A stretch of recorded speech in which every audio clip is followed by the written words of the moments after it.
અત્યારે અડાણીવાળાની 800 મેગાવોટની જે લેન્ડ નીકળે છે સુરેન્દ્રનગર જિલ્લો મોરબી જિલ્લામાંથી પસાર થવાની છે તે અત્યારે કંપનીવાળા આવી અને ખેડૂતને પૂછતા નથી અને ગમીના ખેતરમાં અત્યારે મંડે ખાડા ખોદવા. એટલે શું આ સરકારને કંઈ વળતર દેવડાવવાનું જ નથી? આ કંપની સરકારની કંપની છે કે શું ખબર ન પડતી અમને? અને જે ખેડૂતના ખાડા અત્યારે સરકાર તમે નક્કી કરો કે ખેડૂતને કેટલા થાંભલે પૈસા દેવાના. અને તમામ ખેડૂતને કહું છું સુરેન્દ્રનગર જિલ્લાના અને મોરબી તાલુકાના ખેડૂતને કે આપણે બધા સંગઠન કરો. કાલ અમે કરમલમાંથી શ્રી ગણેશ કર્યા છીએ પણ એક કંપનીવાળાને મલકાતમ કરવા દોમાં. આ કંપનીવાળાના બાપની જમીન નથી, જમીન તો આપણા બાપની જમીન છે. અને કંપનીવાળા પૈસા વગર મલકા કરીને ખાડા ખોદવા માંડે એટલે કોને અમને એવી છૂટ આપેલી છે? અને કલેક્ટરને પણ વિનંતી કરશું, તમે કંપનીવાળાને કહી દો ખેડૂને પૈસા વગર કોઈના ખેતરમાં કરે નહીં, નકર ખેડૂત શું કરશે ને એ બધી જવાબદારી કલેક્ટરની પણ આવવાની છે.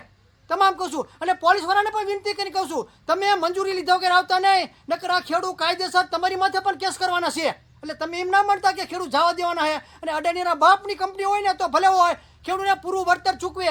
જો ગુજરાત સરકારને અડાણીવાળાને નફો કરાવવો હોય તો ખેડૂતના છોકરા 3 છે કે ખેડૂતને 5 નું કુટુંબ છે એને એના છોકરા માટે વિકાસ કરવાનો હોય. વિકાસ કરી એમની ના હોય કે એક થાંભલે અત્યારે ખેડૂતને 2 કરોડ રૂપિયા તમે આપી દો અને મહિને 50,000 રૂપિયા ભાડું આપો. તમારે જો આજીવન ખેડૂતની જમીન અત્યારે હોય 10 લાખનો વીઘો જમીન હોય એમાં લેન્ડ કાઢી દો એટલે ખેડૂત તો પૂરું થઈ જવાનું છે. નથી એને થવાનું કંઈ નથી થવાનું. એટલે તમામ અત્યારે કહું છું ખેડૂતને મોરબી 16 તારીખે કલેક્ટરને આયોજન પત્ર દેવાનું છે. તમામ સુરેન્દ્રનગર જિલ્લાના ખેડૂતને જવાનું છે. અને તમને એમ હોય કે આજ મારા પડામાં થાંભલો ચા બનો હોય, કાલ તમારા પડામાં પણ થાંભલો બનો હોય. 14 લેનું નીકળવાની છે 2 વર્ષમાં. કેટલી? 14.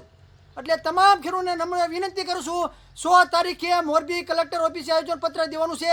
મોરબી જિલ્લાના માણસો આવવાના છે, સુરેન્દ્રનગર જિલ્લાના માણસોને તમામને પણ જવાનું છે. અને આ કંપની સામું પડવાનું છે. અને 2 કરોડ રૂપિયા આપે અને મહિને 50,000 રૂપિયા ખેડૂતને હપ્તો આપે, મહિને 50,000 રૂપિયા આપવાના તો જ થાંભલો નાખવા દેવાનો છે, નકર થાંભલો નાખવા જ નથી દેવાનો.